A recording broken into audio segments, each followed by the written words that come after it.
গত দিনের ক্লাসে আমরা রূপান্তরের আইসিটি চ্যাপ্টার 3.1 এর ক্লাস 2 করেছিলাম এবং সেখানে করেছিলাম রূপান্তর দশমিক থেকে বাইনারি, দশমিক থেকে অক্টাল, দশমিক থেকে হেক্সাডেসিমাল। এই তিনটা টার্ম আমরা একটা টেকনিকে শিখেছিলাম। সেই টেকনিকটা ছিল ভাগ করতে হবে, কত দিয়ে ভাগ করতে হবে, বেস দিয়ে। এখন আমরা শিখবো এই তিনটে থেকে আবার দশমিকে যাওয়া। বাইনারি থেকে দশমিক যাব, অক্টাল থেকে দশমিক, হেক্সাডেসিমাল থেকে দশমিক। আমরা কিভাবে যাব? এই তিনটা থেকে দশমিকে গেলে এখানে যেমন ভাগ করেছিলাম, দশমিক থেকে যে কোনো সংখ্যায় যাওয়ার ক্ষেত্রে আমরা যেমন ভাগ করেছিলাম, এখন যদি আমি যে কোনো সংখ্যা থেকে দশমিকে যাই, আমরা জানি ভাগের বিপরীত কি? ভাগের বিপরীত হলো গুণ। তাহলে আমাদের এখন কি করতে হবে? গুণ করতে হবে। এখন কথা হলো কত দিয়ে গুণ করতে হবে? কত দিয়ে আমরা ভাগ করেছিলাম? আমরা ভাগ করেছিলাম বেস দিয়ে। এখন গুণ করব কত দিয়ে? বেস দিয়ে। তাহলে আমি বোঝাই, রূপান্তরের ক্ষেত্রে আমরা গতদিন করেছিলাম দশমিক থেকে বাইনারি, দশমিক থেকে অক্টাল, দশমিক থেকে হেক্সাডেসিমাল। এক্ষেত্রে আমরা ভাগ করেছিলাম বেস দিয়ে ভাগ করেছিলাম। এখন যদি আমি বাইনারি, অক্টাল অথবা হেক্সাডেসিমাল এই তিনটা থেকে দশমিকে রূপান্তর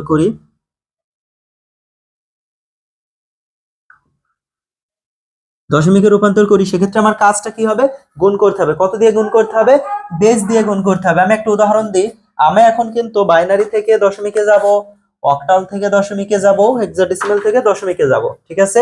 এটা আমাদের তৃতীয় নম্বর ক্লাস। এর আগে আমরা আরো দুইটা ক্লাস করেছি, সেই দুইটা ক্লাস যারা করেনি তারা আগের প্রথম দুইটা ক্লাস দেখবে। আমরা এখন বাইনারি থেকে দশমিক যাব, অক্টাল থেকে দশমিকে যাব, রূপান্তর থেকে দশমিকে যাব। সেই একই বিষয়, একটা টেকনিক, তিনটা কাজ। কিভাবে? আমরা একটা বাইনারি সংখ্যা লিখি 11001। এই সংখ্যাটা আমরা বাইনারিতে লিখলাম, এটাকে আমরা দশমিকে রূপান্তর করব, মানে কি ব্র্যাকেট দিয়ে 10। এই সংখ্যাটাকে আমরা দশমিকে রূপান্তর করব। কিভাবে রূপান্তর করব? এই যে টেকনিক এখানে লেখা আছে, গুণ করতে হবে। কি করতে হবে? গুণ করতে হবে। প্রত্যেকটা ডিজিটকে গুণ করতে হবে, যেমন 11001 সবগুলোকেই গুণ করতে হবে। কত দিয়ে গুণ করতে হবে? বেস দিয়ে। এখন আমরা যদি বাইনারি থেকে দশমিকে যাই, 2 দিয়ে গুণ করব। আমরা যদি অক্টাল থেকে দশমিকে যাই, 8 দিয়ে গুণ করব।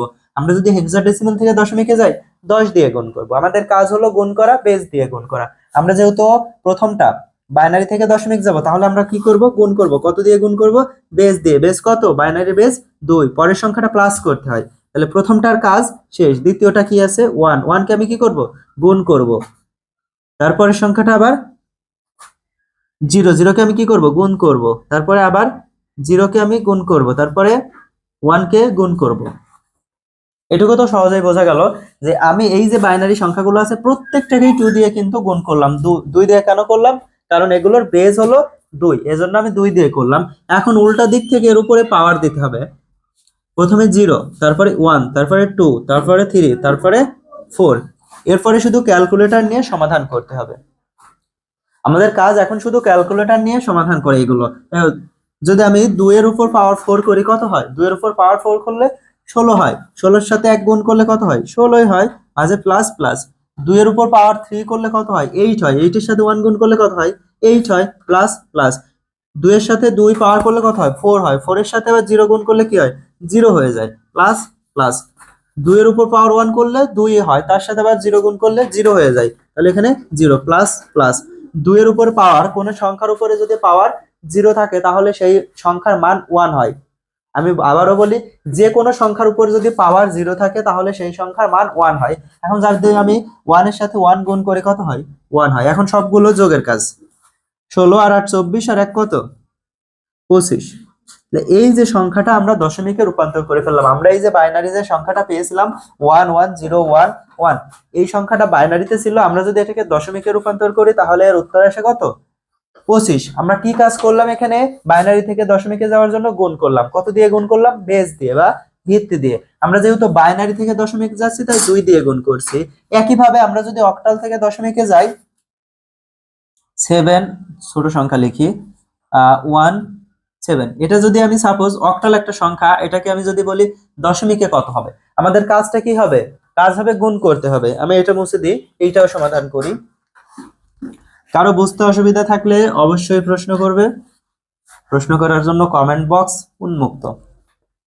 আচ্ছা, আমি 17 একটা সংখ্যা লিখেছি, এইটা অক্টালে আছে, এটাকে আমি দশমিক করব। আমাদের কাজটা কি? আমাদের কাজ হলো গুণ করা। প্রথম ডিজিট কত? 1 কে গুণ করা। কত দিয়ে গুণ করতে হবে? এখানে উত্তর দেওয়াই আছে, বেস দিয়ে। এই অক্টালের বেস কত? 8, 8 দিয়ে গুণ করলাম। দ্বিতীয় ডিজিট কত? 7, 7 কে আমি গুণ করব কত দিয়ে? 8 দিয়ে। আচ্ছা, এরপরের কাজ 0 1, এদিকে যদি যত সংখ্যা থাকবে তত বাড়বে। 1 দিয়ে 8 কে পাওয়ার 1 করলে 8 হয়, 8 এর সাথে 1 গুণ করলে 8ই হয়, প্লাস 8 এর পাওয়ার 1 0 করলে কি হয়, আমি বললাম কিছুক্ষণ আগে যে কোনো সংখ্যার পাওয়ার 0 মানে 1, 1 এর সাথে 7 গুণ করলে কত হয়, 7 হয়, 7 আর 8 যোগ করলে কত হয়, 15। তাহলে এই যে 17 সংখ্যাটা অক্টাল আছে, এটাকে যদি আমি দশমিক রূপান্তর করি কত হয়, 15 হয়, 15 হয়। একইভাবে যদি আমরা একটা হেক্সাডেসিমাল সংখ্যাকে দশমিকে রূপান্তর করি তাহলে আমাদের কাজ হবে কি, গুণ করা, a b c। আমি সাপোজ এটাকে ধরলাম একটা হেক্সাডেসিমাল সংখ্যা, এটাকে আমরা এখন দশমিক করব। কাজ করব কি, দশমিক করতে হলে কাজ ফার্স্ট হলো গুণ করা। তাহলে আমরা a মানে কত আমরা জানি, a মানে হচ্ছে 10, 10 কে আমরা গুণ করব হেক্সাডেসিমালের বেস 16 দিয়ে। b মানে কত, b মানে আমরা জানি 11, 11 কে আমরা গুণ করব হেক্সাডেসিমালের বেস 16 দিয়ে। c মানে কত, c মানে আমরা জানি c মানে 12, 12 কে গুণ করব কত দিয়ে, 16 দিয়ে। আচ্ছা, এখন আমাদের পাওয়ার বসানোর বিষয়, 0, তারপরে 1, তারপরে 2। আমরা এগুলো একটু সমাধান করি। পাওয়ার 2 করলে কত হয়, এটা অনেক বেশি হয়ে যায়, আমাকে একটু ক্যালকুলেটর দিয়ে হেল্প করো তো।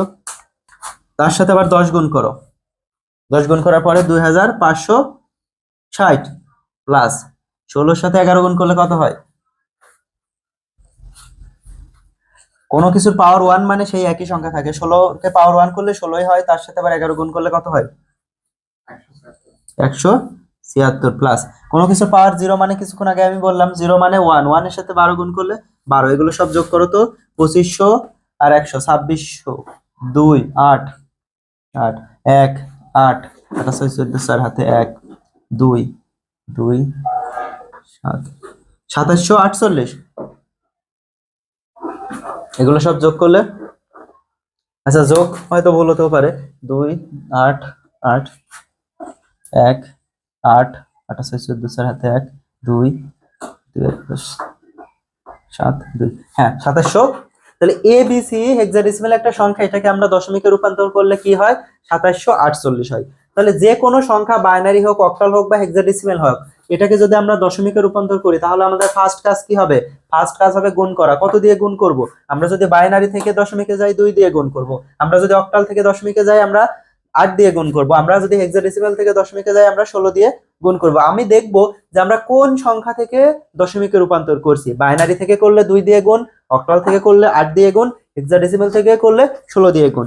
এই হলো আমাদের আজকের টপিক। আশা করি খুব সহজেই সবাই বুঝতে পারছে যে যে কোনো সংখ্যা থেকে আমরা দশমিক সংখ্যায় কিভাবে রূপান্তর করতে পারি।